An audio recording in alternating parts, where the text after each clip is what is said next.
السلام علیکم دوستوں، میں ہوں علی جاوید نقوی۔ آج کی دنیا کی سب سے بڑی خبر یہی ہے کہ امریکی صدر ٹرمپ صدارتی الیکشن ہار چکے ہیں۔ جو بائیڈن امریکہ کے نئے صدر منتخب ہو گئے ہیں۔ گو مقابلہ بہت سخت تھا۔ ٹرمپ نے الیکشن میں دھاندلی کا الزام لگا کر سپریم کورٹ بھی جانے کا اعلان کیا، لیکن حقیقت یہی ہے کہ ٹرمپ کو شکست ہوئی ہے۔ دوستو، اگر آپ نے ابھی تک ہمارے چینل اردو نیوز کو سبسکرائب نہیں کیا تو چینل کو سبسکرائب کر لیں، نیچے گھنٹی کے نشان کو بھی دبائیں تاکہ آپ کو ہماری ویڈیوز کے نوٹیفیکیشن ملتے رہیں۔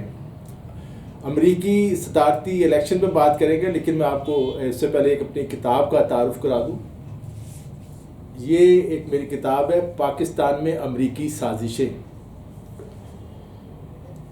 امریکہ پاکستان میں کیا کچھ کرتا رہا، CIA پاکستان میں کس طرح مداخلت کرتی رہی، یہ ساری کتاب 1947 سے لے کے سارے واقعات اس میں ہیں۔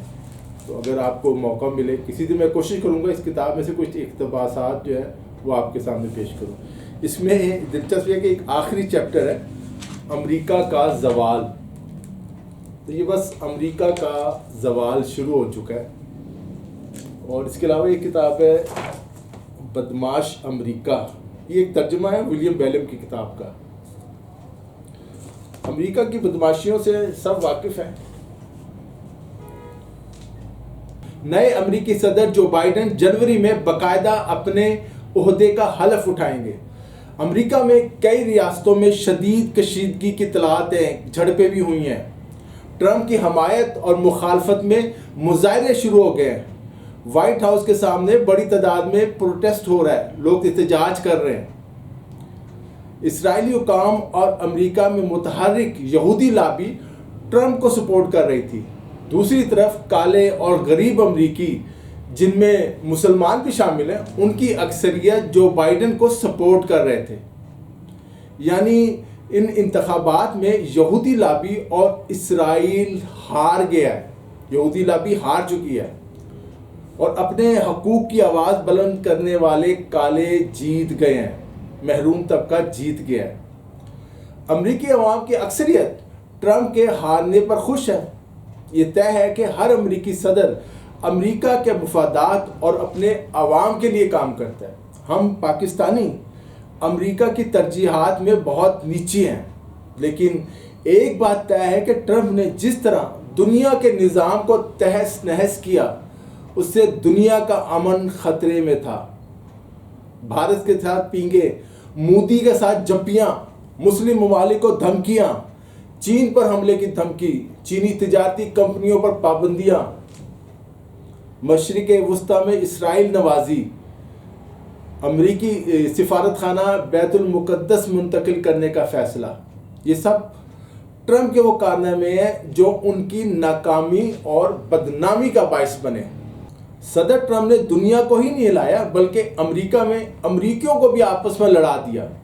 کالے گورے سامنے آ گئے۔ امریکہ کی شہریت حاصل کرنے والے لاکھوں امریکیوں کی شہریت پر بھی سوالات اٹھا دیے گئے۔ میکسیکو کے ساتھ دیواریں کھڑی کر دی گئی، یہاں تک کہ کرونا وائرس کے باعث لاکھوں امریکی متاثر ہوئے۔ ان سب کے ذمہ دار ڈونلڈ ٹرمپ اور ان کی ناکام پالیسی ہے۔ اب سوال یہ پیدا ہوتا ہے کہ ڈونلڈ ٹرمپ کے جانے سے ہم پاکستانیوں کو کیا فائدہ ہوگا، پاکستان کو کیا فائدہ ہوگا؟ پہلی بات یہ ہے کہ مودی اور ٹرمپ کا جو گٹھ جوڑ تھا، وہ گٹھ جوڑ ٹوٹ گیا ہے۔ امریکہ نے جس طرح انڈیا کے ساتھ دفاعی معاہدے کیے ہیں، ان پر کچھ چیک اینڈ بیلنس آئے گا۔ ہمارے یہاں یہی سمجھا جاتا ہے کہ ریپبلکن کے مقابلے میں ڈیموکریٹک کا جو صدر ہوتا ہے، اس کا انڈیا کی طرف زیادہ رجحان ہوتا ہے، لیکن ٹرمپ نے اس کو غلط ثابت کیا۔ جو بائیڈن کی جو خاتون نائب صدر ہیں، وہ بھارت نژاد امریکی ہیں۔ امید ہے وہ جنوبی ایشیا میں خصوصاً پاکستان اور بھارت میں کشیدگی کم کرنے کے لیے کردار ادا کریں گی۔ اسی طرح افغانستان میں امریکی فوجوں کی واپسی کا معاملہ ہے۔ اب دیکھنا یہ ہے کہ جو بائیڈن افغانستان سے امریکی فوجیوں کو کرسمس سے پہلے واپس نکالنے کے ٹرمپ کے جو اعلان ہے، اس پر عمل کرتے ہیں، یا افغان طالبان سے کیے جانے والے معاہدے خطرے میں پڑ گئے ہیں؟ نئے معاہدے ہوں گے۔ جو بائیڈن کی یہ کوشش ہوگی کہ جیسا کہ انہوں نے اپنی تقاریر اور بیانات میں بھی کہا ہے کہ وہ مشرق وسطیٰ میں امن قائم کریں گے۔ امید ہے کہ وہ قبلہ اول بیت المقدس میں امریکی سفارت خانہ منتقل کرنے کا فیصلہ بھی واپس لیں گے۔ ایک بات یہ ہے کہ ٹرمپ اپنی خود سری اور احمقانہ فیصلوں کے باعث امریکی اسٹیبلشمنٹ کے لیے درد سر بن گئے تھے، جو سیکیورٹی کی باریکیوں بینیوں اور مصلحتوں کو سمجھنے کی بجائے اپنی من مرضی کرنا چاہتے تھے۔ وہ کہتے تھے جو میں کہہ رہا ہوں بس اسی پہ عمل ہو۔ بائیڈن کے صدر بننے سے ایک بہتری یہ ہوگی کہ امریکی ملٹری اسٹیبلشمنٹ، CIA اور امریکی صدر ایک پیج پر ہوں گے۔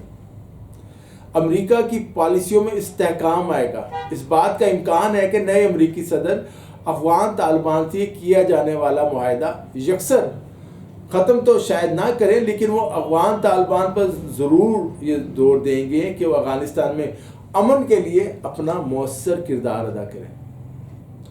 جہاں تک امریکہ کے عرب ممالک خصوصاً سعودی عرب اور متحدہ عرب امارات سے تعلقات ہیں، امریکہ نے ان دونوں ممالک کو اربوں ڈالر کا اسلحہ، جنگی طیارے اور جنگی ساز و سامان بیچنے کا معاہدہ کیا ہے۔ چونکہ یہ اربوں ڈالر کا معاملہ ہے، اس لیے توقع ہے کہ جو بائیڈن ان معاہدوں پر عمل کریں گے۔ ایران کے ساتھ امریکہ کی جو کشیدگی ہے اس میں بھی کچھ کمی آئے گی۔ پاکستان میں جو بائیڈن اور ٹرمپ کی حمایت میں رائے عامہ تقسیم تھی۔ پاکستان نے کسی فریق کی حمایت نہیں کی اور محتاط رویہ اختیار کیا۔ تاہم وزیر اعظم عمران خان اپنے ایک انٹرویو میں کہہ چکے تھے کہ ٹرمپ کی کامیابی وہ چاہتے ہیں، کیونکہ ان کی ٹرمپ کے ساتھ انڈرسٹینڈنگ بن گئی تھی، ان کی ملاقاتیں ہو چکی تھی۔ عمران خان کو امید تھی کہ ٹرمپ اگر دوبارہ صدر بن گئے تو پاکستانی حکومت اور امریکہ کے تعلقات میں بہتری آئے گی، تعلقات ان کے بہتر ہوں گے۔ جہاں تک بھارت کا تعلق ہے، بھارتی وزیر اعظم نریندر مودی نے کھول کر ٹرمپ کی حمایت کی تھی اور کہا تھا کہ انڈین ووٹرز ٹرمپ کو دوبارہ منتخب کرائیں۔ آپ کو یاد ہوگا امریکہ میں بھی ایک جلسہ ہوا اور انڈیا میں بھی ایک جلسہ ہوا جس میں ٹرمپ کی زبردست حمایت ہوئی تھی۔ مودی صاحب وہاں موجود تھے۔ اب مودی منہ چھپاتے پھر رہے ہیں۔ اب بھارتی دانشور کہہ رہے ہیں کہ بھارت کی اپنی اہمیت ہے، 1.25 ارب کی آبادی اور بڑی معیشت ہے، اس لیے امریکہ کے نئے صدر کے لیے بھارت کو نظر انداز کرنا ممکن نہیں ہوگا۔ دنیا کی اکثریت نے ڈونلڈ ٹرمپ کی شکست پر اطمینان اور خوشی کا اظہار کیا ہے۔ کئی ملکوں میں مٹھائیاں بھی تقسیم ہوئی۔ ٹرمپ نے دنیا کو انتشار اور سرد جنگ میں جھونک دیا تھا۔ ایسا لگ رہا تھا کہ امریکہ بس چین پر حملہ کر دے گا۔ اب امید ہے کہ دنیا سے جنگ کے بادل چھٹیں گے اور امریکہ دنیا بھر میں امن کے قیام کے لیے منصفانہ بنیادوں پر اپنا کردار ادا کرے گا۔ دوستوں، آج کے لیے اتنا ہی۔ علی جاوید نقوی کو اجازت دیجیے، اپنا خیال رکھیے گا۔ خدا حافظ۔